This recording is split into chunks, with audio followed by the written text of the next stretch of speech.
Jujutsu Kaisen मांगा chapter आ गए हैं जिसके अंदर यूटा ने यूजी को मार दिया। ये बंदा तो गया डेड खत्म। वेल इस वीडियो के अंदर यूटा वर्सेस यूजी की फाइट को कवर करने वाले और इस मांगा चैप्टर को इटाडोरी आर्क से भी जाना जाता है और ये आर्क शिबुया के बाद और कर्लिंग गेम से पहले आती है, तो कह सकते हैं ये आर्क कर्लिंग गेम का बेस है। तो वीडियो स्टार्ट करते हैं, बट उससे पहले वीडियो को जरूर लाइक कर देना, सब्सक्राइब कर देना। तुम में से 80% बंदों ने सब्सक्राइब तक नहीं किया है, तो वीडियो को जरूर लाइक कर देना, सब्सक्राइब कर देना। चैप्टर की स्टार्टिंग में देखते हैं जेनिन क्लैन वाले डिसाइड कर रहे होते हैं कि जेनिन क्लैन का लीडर अब कौन बनेगा और नए लीडर के लिए हमारे पास 3 कैंडिडेट है, ये आंडू बंदा और ये पांडु बंदा और इसको मैं बोलूंगा नहीं। ये तीनों मिलते हैं और मिलते ही एक दूसरे के साथ लड़ने लग जाते हैं। यस ऑफ कोर्स लौंडों की मिलने की परंपरा। ये तीनों शांत होते हैं और देखते हैं कि कमरे के अंदर एक बुड्ढा आता है जो डिसाइड करने वाला होता है कि अगला लीडर कौन बनेगा। वेल देखो जेनिन क्लैन का अगला लीडर नायुआ को ही बनना चाहिए था क्योंकि नायुआ ही नाबितो का बेटा है और यहाँ बुड्ढा रिवील भी करते हैं कि जेनिन क्लैन का 27वां लीडर नायुआ ही बनेगा और साथ में जेनिन क्लैन के अंदर जितने भी कर्स टूल है वो सारे अब नायुआ को ही बिलोंग करेंगे। नायुआ खुश हो जाता है और बोलता है कि चलो भाई सब कुछ मेरा बॉय। बट इतने में देखने को मिलता है एक ट्विस्ट। नाबितो ने यहाँ एक अलग से विल रखी थी और उसने जो बोला था ना वो सुनकर तो समझ जाओगे कि गोजो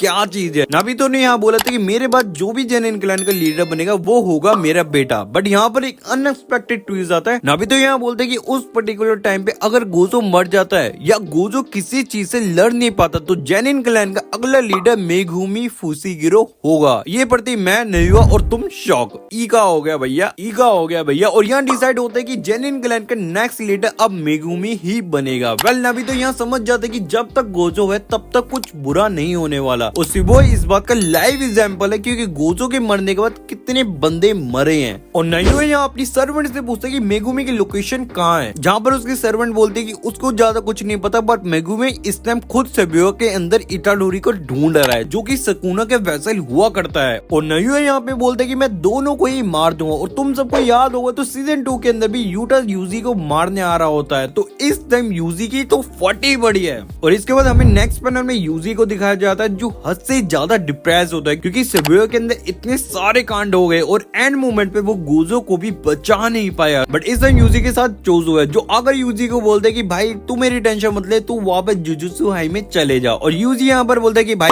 मैं तेरी टेंशन ले भी नहीं रहा। और साथ में यूजी यहाँ ये भी बोलते है कि सुकुना पहले से काफी ज्यादा स्ट्रॉन्ग हो गया है क्योंकि सुकुना यहाँ पर अब 15 फिंगर सुकुना हो चुका है। और साथ में यूजी यहाँ ये भी समझ चुका है सुकुना कुछ तो प्लॉट कर रहा है मेगुमी के साथ। और साथ में यूजी यहाँ चोजो को भी बोलते है कि तू भाई मेरा साथ क्यों दे रहा है, मैंने तो तेरे दोनों भाई को मारा था। तो चोजो यहाँ बोलता है कि ये एक मिसअंडरस्टैंडिंग थी। तो अब ये दोनों मिलकर डिसाइड करते हैं कि शिबुया के अंदर जितने भी कर्स है उन सबको वो मिलकर मार देंगे। और फिर आता है चैप्टर 139 जो सीजन 2 के अंदर तुमने देखा था कि यूजी एक ब्रिज के आगे क्लैप करता है। मांगा के अंदर ये सीन यहाँ पर आता है। यूजी यहाँ पर क्लैप करता है, बहुत सारी कर्स स्पिरिट आती है उसको मारने के लिए। यूजी उन सबको अपने पीछे भगाता है और एक टनल के अंदर चले जाता है जहाँ पर चोजो अपना मेन अटैक ब्लड प्रेसिंग मारता है जिससे सारे कर्स एक बारी में खत्म हो जाते हैं। और साथ में यूजी को लड़ते थे। चोजो यहाँ बोलते कि जब यूजी उससे लड़ रहा था तो काफी ज्यादा पावरफुल था बट अब यूजी की स्किल्स काफी ज्यादा इंप्रूव हो गई है। इनफैक्ट चोजो यहाँ यूजी को डीमन गॉड से भी बोलता है और साथ में ये भी बोलता है कि बहुत बढ़िया भाई तू तो डीमन गॉड बन चुका है। यूजी यहाँ पर बोलते है कि तू मेरे को भाई क्यों बोल रहा है बार बार। और चोजो यहाँ पर कुछ बोलते है, इतने में एक अनएक्सपेक्टेड ट्विस्ट आता है। यहाँ पर एंट्री देखने को मिलती है नायुआ की। नायुआ यहाँ बिन को सोते मेगुमी के बारे में पूछता है और बताता है कि वो मेगुमी को मार देगा। बट यूजी यहाँ पर बोलते है कि मेरे होते हुए तो बिल्कुल नहीं। तो यहाँ पर अगेन फाइट शुरू होती है नायुआ वर्सेस चोजो एंड यूजी की। नायुआ यहाँ पर अटैक मारता है और इंस्टेंटली चोजो और यूजी के बीच में आ जाता है और अटैक करने की कोशिश करता है बट दोनों यहाँ पर इजीली डॉज कर लेते हैं। और जैसे यूजी नायुआ के ऊपर अटैक करने जाता है नायुआ अपनी जगह से गायब, जहाँ पर यूजी और चोजो दोनों शॉक हो जाते हैं कि नायुआ काफी ज्यादा फास्ट है। और नायुआ भी यहाँ पे सरप्राइज हो जाता है कि चोजो एंड यूजी के पास काफी अच्छी कैपेबिलिटी है। और अब नायुआ यहाँ पर अटैक करने आता है। इतने में चोजो एंड यूजी और साथ में नायुआ को एक ऐसी प्रेजेंस फील होती है जो इनकी फाड़ के रख देती है। यूजी को यहाँ पर प्रेजेंट फील होती है कि गोजो वापस आ चुके हैं बट बैटल में कौन आता है,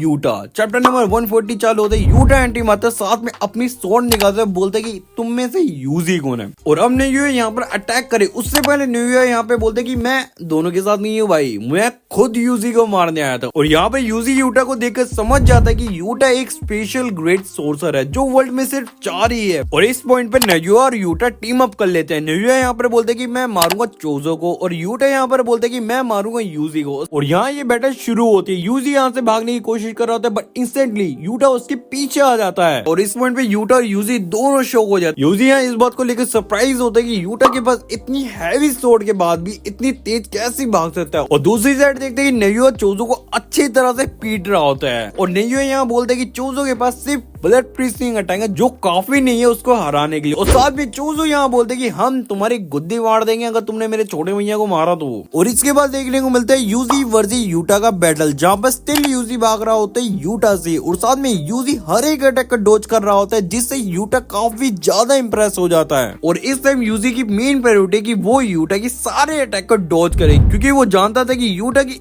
एक अटैक से वो इजिली खत्म हो जाएगा। और इतने एक यूटा ऐसा अटैक मारता है जो यूजी डॉज ही नहीं कर पाता, और यूजी यहाँ पर समझ जाता है कि उसने जल्दी से अगर कुछ नहीं करा तो इजिली मारा जाएगा। और फिर स्टार्ट होता है चैप्टर 141, और यूजी को यहाँ एक ब्लेड मिल जाता है। यूजी उस ब्लेड के ऊपर अपनी कर्स एनर्जी चढ़ाता है और यूटा के सारे अटैक को इजिली डॉज कर लेता है, जिसको देखकर यूटा काफी ज्यादा शॉक होता है। और यूटा यहाँ समझ जाता है कि यूजी का पूरा ध्यान यूटा की ब्लेड पर है। और इसके बाद एक अनएक्सपेक्टेड ट्विस्ट आता है। यूटा यहाँ अपने ब्लेड से काफी पावरफुल अटैक मारता है, जिससे यूजी का ब्लेड टूटता है और साथ में यूजी की चेस्ट भी कट जाती है। पर यूजी यहाँ इसी बात का फायदा उठाकर यूटा के ब्लेड पर पैर रखता है और यूटा की फेस पर पंच मारता है, और यूटा यहाँ पर काफी ज्यादा शॉक हो जाता है और बोलते हैं कि गोजो के स्टूडेंट से उसे एक्सपेक्टेशन कम नहीं रखनी चाहिए थी। और इतने में यूजी यहाँ पर अटैक करने आ रहा होता है, बट वो एकदम ही रुक जाता है। वेल रुकता नहीं, यहाँ पर हिल ही नहीं पाता, वो इसलिए बिकॉज यूजी के पीछे रिका आ चुकी है। और इससे पहले यूजी यहाँ पर कुछ सोच पाता है, यूटा यहाँ पर आता है अपने कटे हुए ब्लेड को यूजी की चेस्ट में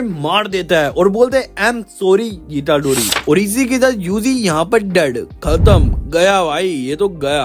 और चैप्टर 144 यहाँ पर खत्म हो जाता है। वेल इसी के साथ वीडियो को करते खत्म। वीडियो पसंद आई तो वीडियो को जरूर लाइक कर देना, सब्सक्राइब कर देना। मेहनत बहुत ज्यादा लगती है भाई, सब्सक्राइब कर देना।